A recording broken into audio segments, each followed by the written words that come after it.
Stop me if you've heard this one. Video games take years to make and cost millions, sometimes even billions. But when it works, the payoff is insane. Smash hit titles pull in record-breaking revenue, huge fan bases, spark movie adaptations, and create online communities bigger than some real-world countries. Gamers spend thousands of hours exploring these worlds, entire friendships are born inside them. But today, we're not here to celebrate the masterpieces, are we?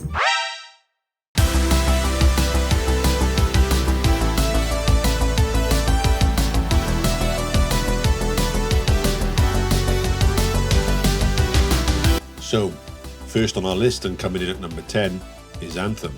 And this one, honestly, it's personal. I was hyped for this game.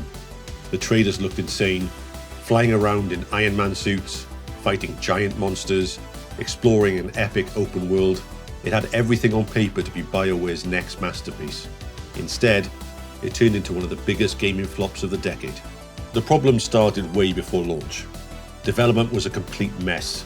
No clear vision, last-minute changes, and entire teams walking away from the project. By the time it finally shipped in 2019, Anthem felt more like a prototype than a polished AAA release.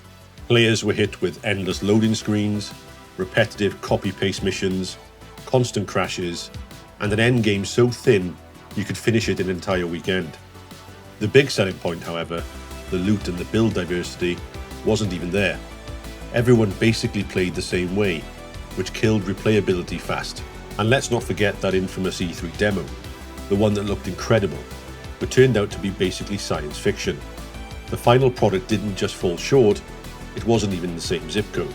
EA did try to save it with a major overhaul called Anthem Next, but the project was abandoned before it even got off the ground.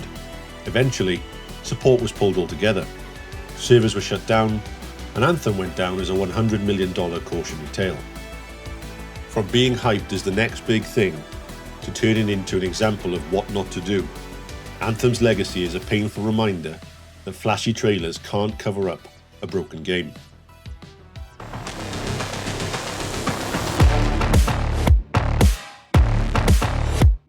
Okay, next on the list at number 9 is Duke Nukem Forever. And wow, this one is legendary, not for being good, but for being the poster child of development hell. This game was first announced all the way back in 1997, but it didn't actually come out until 2011. That's 14 years of delays, engine swaps, restarts, and promises that kept fans waiting and waiting. By the time it finally launched, the gaming world had moved on. What we ended up getting was a game that looked and felt ancient on release day. The graphics were outdated, the mechanics were clunky, and the humour, well, let's just say jokes that flew in the 90s, didn't age well.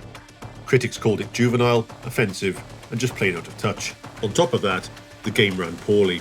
Long loading screens, unpolished gameplay, and uninspiring level design made it feel more like a bad fan project than the triumphant return of an icon. The hype was so high after 14 years that expectations were impossible to meet. But Duke Nukem Forever didn't just miss the mark. It shot the mark in the foot, and then told a bad joke about it. Yes, the game technically turned a profit, but the critical backlash was brutal. Fans were disappointed, the franchise's reputation took a nosedive, and Duke Nukem went from being a cult legend to a cautionary tale in game development. In the end, after 14 years of waiting, players got a game that already felt 10 years too old.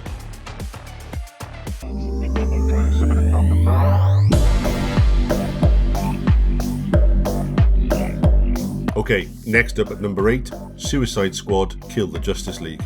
This one was supposed to be huge. Rocksteady, the studio behind the legendary Batman Arkham trilogy, spent nearly a decade building it. Expectations were sky high, and then the game dropped in 2024. What we got was not the Arkham sequel fans dreamed of, but a generic live service shooter nobody asked for. The gameplay loop was repetitive. 4 characters, all basically playing the same, grinding through dull missions against bullet-sponge enemies. Instead of clever Arkham-style combat, it felt more like a chore. Then came the story. Killing off brainwashed Justice League heroes, including Batman, should have been jaw-dropping, but fans saw it as a cheap shock value that trashed the Arkham legacy. It left people more furious than emotional.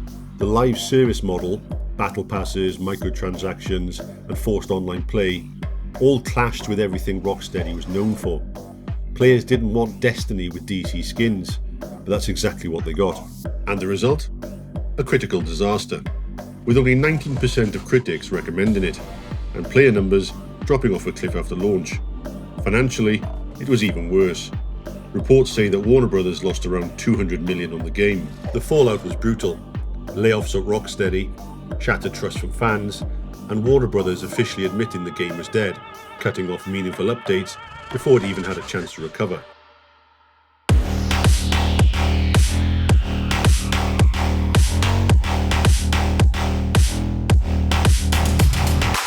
Up next is Cyberpunk 2077. Now, this one isn't a bad game today. In fact, it's actually pretty good. But at launch in 2020, it was a complete disaster. Years of hype and promises of revolutionary RPG built impossible expectations. And what players actually got was a bug-filled mess that barely ran, especially on last-gen consoles. On the PlayStation 4 and Xbox One, the frame rate sometimes dipped below 15. NPC AI barely functioned, cars exploded for no reason, and the game crashed so often it was unplayable. Things were so bad that Sony did something almost unheard of. They actually pulled Cyberpunk from the PlayStation Store and offered refunds to anyone who wanted one. The disappointment was huge, not just for players, but for CD Projekt Red's reputation. This was the studio that gave us The Witcher 3 after all, one of the most beloved RPGs ever. Suddenly, they went from industry heroes to being accused of misleading marketing and rushing out a broken game just to meet deadlines. Investors weren't happy either, and the company's stock price dropped hard after launch. However, to their credit, CDPR stuck with it. Over the next few years, they released massive patches and expansions that actually turned Cyberpunk into the game people had hoped for, but by then, the damage was already done. So, while Cyberpunk 2077 has clawed its way back to respectability, its launch will always be remembered as one of the most disastrous in gaming history.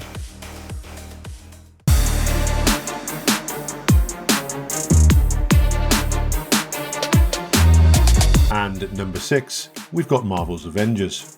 On paper, this should have been a slam dunk. One of the biggest entertainment franchises in the world, developed by Crystal Dynamics, backed by Square Enix, and riding the wave of Marvel's movie dominance. Instead, it turned into one of gaming's biggest what went wrong moments. The problem showed up fast. The gameplay was repetitive, endless missions that all felt the same, fighting waves of identical enemies in recycled environments, and the much hyped loot system was broken too. Rare gear didn't feel powerful, upgrades barely mattered, and the whole grind quickly became pointless. The live service model didn't help either. Instead of delivering exciting content, it buried players in microtransactions and battle passes, all while failing to actually deliver any meaningful new missions.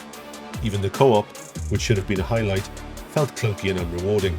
The technical issues also didn't help. Long loading screens, frame rate drops, and bugs that made even the good parts frustrating. Despite a strong launch week, sales collapsed quickly, and the game ended up being a massive financial disappointment for Square Enix, with reports suggesting losses in the tens of millions. By 2023, official support was shut down, the game was delisted from digital stores, and Marvel's Avengers went from blockbuster hopeful to abandoned relic in just 3 years. In the end, the only endgame here was Square Enix pulling the plug.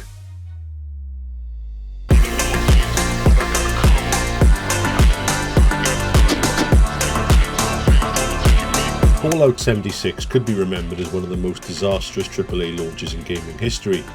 Despite the massive hype, the game arrived broken, unfinished, and ultimately empty. Technical issues plagued the experience from day one: frequent crashes, frame rate drops, and an outdated engine that simply couldn't keep up. But the real deal breaker? The lack of human NPCs. The world felt lifeless, repetitive, and without meaningful narrative depth. The gameplay loop fell flat: repetitive quests, unclear goals, and a broken PvP system that left players frustrated instead of engaged. For many, it didn't feel like a Fallout game at all. It felt like a half-baked experiment dressed up as a premium release. The backlash was brutal. Fans accused Bethesda of rushing an unfinished product out the door, reinforcing the growing industry trend of launching incomplete games with the promise to fix it later. Fallout 76 launch wasn't just a stumble, it was a cautionary tale of what happens when hype outruns quality.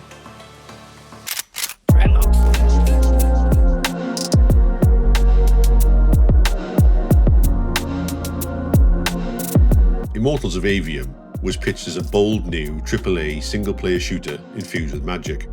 But instead of making waves, it became one of gaming's most high-profile commercial flops in 2023. The game launched with a massive budget, reportedly around $125 million, for a brand new IP from a brand new studio, Ascendant. That's a risky bet in today's market, especially where sequels, remakes and live service games dominate player attention. However, timing couldn't have been worse. It dropped right between juggernauts like Starfield and Armored Core 6, leaving it buried before it even had a chance to shine. Add in lackluster marketing that failed to build excitement, and Immortals of Aveum never gained real traction. Even those who tried it said the gameplay felt solid but not revolutionary, a familiar FPS formula just with magic instead of guns. Without the pull of an established franchise or a unique hook, it struggled to justify its blockbuster price tag. The consequences were severe. Within weeks of release, Ascendant laid off nearly half its staff, and EA, the publisher, were left severely disappointed. Ultimately, Immortals of Aveum became a modern flop, and in today's crowded industry, even polished games can fail if timing, marketing, and identity don't align.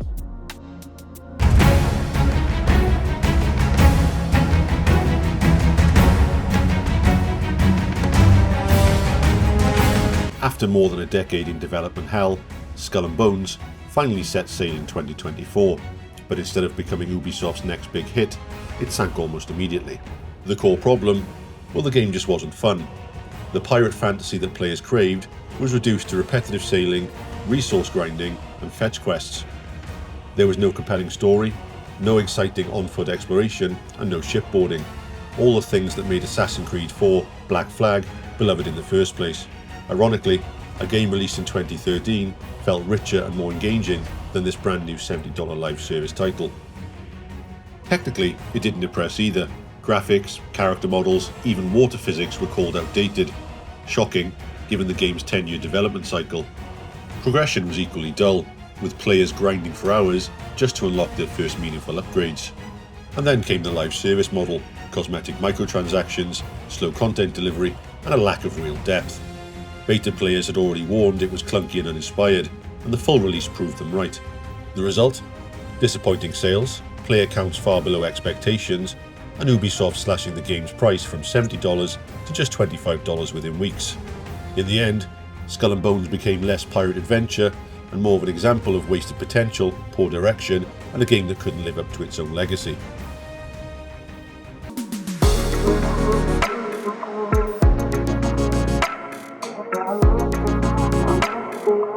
I was honestly on the edge about including No Man's Sky here, because while it launched as one of gaming's biggest disasters, it's also gone on to have one of the greatest redemption arcs of all time.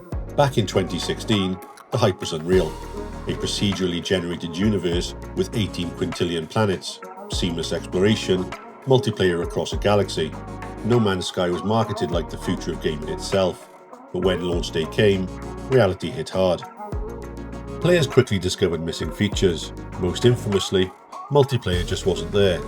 The gameplay loop quickly revealed itself as repetitive. Mine resources, upgrade ship, jump to the next near-identical planet. Worlds felt hollow, NPCs shallow, and the whole thing lacked polish. Despite Sony's backing, Hello Games had clearly released before the game was ready. The backlash hit hard. Review bombing on Steam, refund requests flooding in, and critics calling it the biggest lie of 2016. For many, No Man's Sky became the poster child of overhype gone wrong. But here's where the story flips. Instead of abandoning ship, Hello Games quietly kept working. Over the years, they dropped update after update, all for free. They added base building, story quests, proper multiplayer, deep exploration systems, and even VR support. Slowly but surely, the game transformed into what was originally promised, and then some. Today, No Man's Sky isn't remembered just for its failure, but proving that redemption in gaming is possible, if a studio is willing to put in the hard work.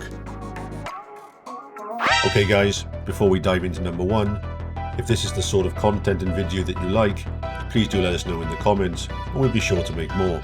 Anyway, let's get back into it.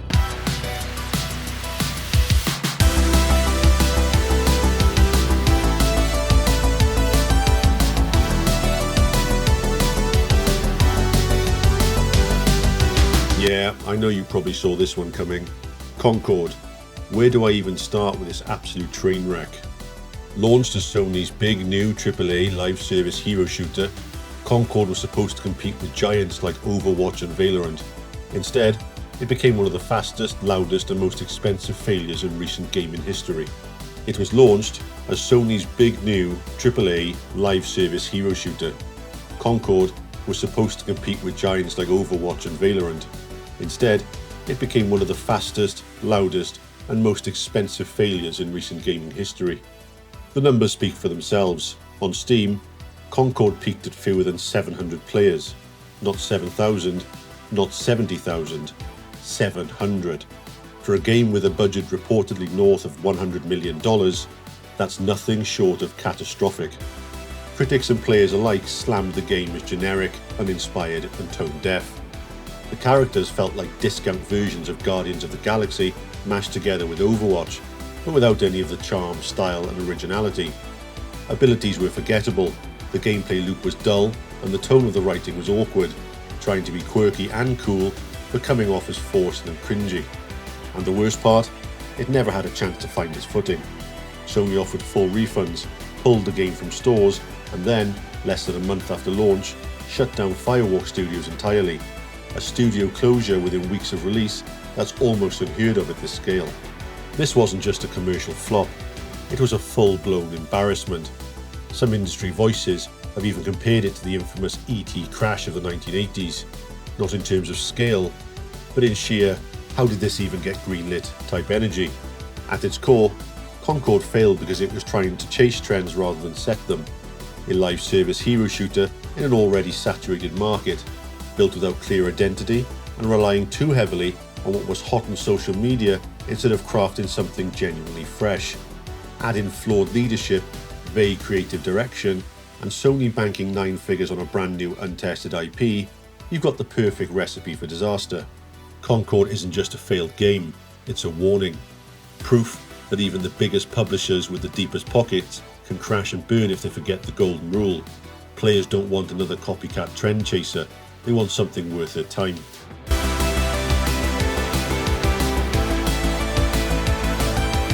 Alright guys, that wraps up our roundup of some of the biggest fails in the video game industry. How many of these did you know about? And did we miss any major disasters you think deserve a spot on the list? Drop your picks in the comments below and we'll check them out. As always, thanks for watching, this is Echo&Best, and we'll see you in the next one.